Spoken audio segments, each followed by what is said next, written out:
Hi everyone and welcome to another episode of the Sales Mindset TV show. I'm Chris and I'm here with Steve again. Hey Chris, hi everybody. How you doing?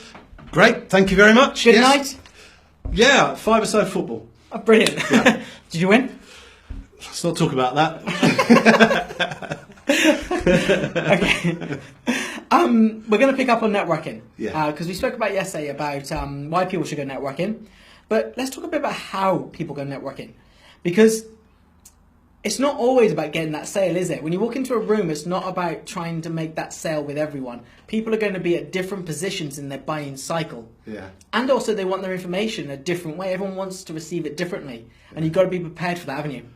Well, I think you have, and many of you are probably screaming already at the screen here. It's not about selling, yeah? Networking isn't about selling. And, you know, and actually, I make you entirely right there. You know, this is actually a place where you're marketing. We talked about that yesterday. You're marketing yourself, and because it's not about selling, it's not about just throwing your offer or your pitch at somebody, because actually you haven't even worked out if they're a prospect. Yeah, we've spoken about that before, right? I suppose we have to make it clear that everything's always about selling, isn't it? But not in the traditional sense. It's not about selling in the traditional sense where you walk in and say, do you want to buy? Well, that's the point, right? So not only do we not know if the room is full of any prospects yet, because we haven't qualified them out of the sales funnel, suspect to prospect, but we actually haven't done any of the relationship building or any of the softer skills that are required to build the right kind of qualification of the opportunity.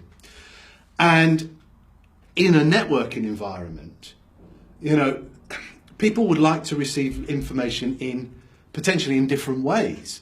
So if you just jump in with a sales pitch that's a bit too heavy, a bit too, I'd call it salesy, you could be turning people off. I mean, okay, you could be lucky and someone could be absolutely there waiting, ready to buy what you're selling, but it's very unlikely. Yeah, and it's the same with social media. When you're using social media, you know, you can't do those hard direct sales. It's all about informing people enough so they understand you're like a kind of a leading voice, which we're going to pick up on next week, Yeah. in order to build that relationship up to sell. Yeah. To actually get there. Yeah, I mean, and that is really important, isn't it? Because all you're doing is underlining that you are that person that they can trust. Yeah. And I think if you leave a networking event that the person has increased their level of trust in you, your products, your services, they might talk about you outside of the room, or they may have moved to become a prospect. Yeah. And let's just quickly pick up about the ways in which people you connect with at networking events. Because I know business cards traditional, isn't it? You walk in, a business card, do you want to switch business cards? Yeah. Sometimes those business cards don't make the desk, do they? Yeah. Well, I think it was on Monday evening, I put a post into the group about digital business cards, and I think it was in the blog as well. And I'm trialing it on my phone, a digital business card. And you might be, it's not going to have my brand image or my colours or whatever. But actually, it has your contact details. Yeah. And what most people, if you're lucky enough, they will type your contact details into their phone. Yeah. Or if they have an app, they can scan it straight in. So there is a benefit to be able to send somebody a digital business card that just fills up in their contacts. So I think you're right. It's knowing that sometimes just even getting your name known, your number known, is sometimes about the tactic that you use or the technology you use to get that over to them. Yeah. Because we often, being a social media based company, we often connect on LinkedIn. Right. So as a quick way to do that. So if you're on LinkedIn, open up your app. Down at the bottom on your people icon, press that. And you can turn on your nearby field. And if both of you do it, you can connect really quickly. Right.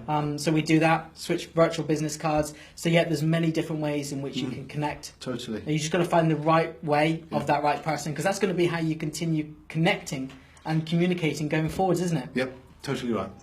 Top tip. Let's get on to the top tip. Well, you mentioned social media, didn't you? So let's hover on that. networking in social media or networking in a room, it's about taking it slowly. And you know, I often talk about if you fill your sales pipeline correctly, gravity brings it through the funnel, which is why we picturize it as a funnel. And it's the same in networking. Taking it slowly, making sure that when you approach people, you do it in that personal way. You're actually listening, and it's not about speed dating. Yeah. Right? It's not about just getting through the numbers. Networking is something that you should have as part of your sales approach. One of the channels, but it's one that you probably have to nurture more than try and rush at. Because we're talking about the personal. We've all been there at network meetings when you got that one person comes around, talks to you, says everything they got to say, hands you a leaflet and moves on to the next. Yeah. And you just think, I'm not going Didn't to work. do business with you because there was no, Yeah. connection between us. Yeah. So yeah, taking it slowly. Taking it slowly. is very Taking it important. slowly. Yeah. Brilliant. Well, that is all we've got time for today. So hopefully you've gained a lot of knowledge about networking. Even the veteran networkers out there, if you've picked something up from today's video, please let us know. Please put it in the comments and allow everyone to learn from it as well. Thank you so much for watching. From me and Steve, we look forward to seeing you next time. See you Thank all. you. Have a great day.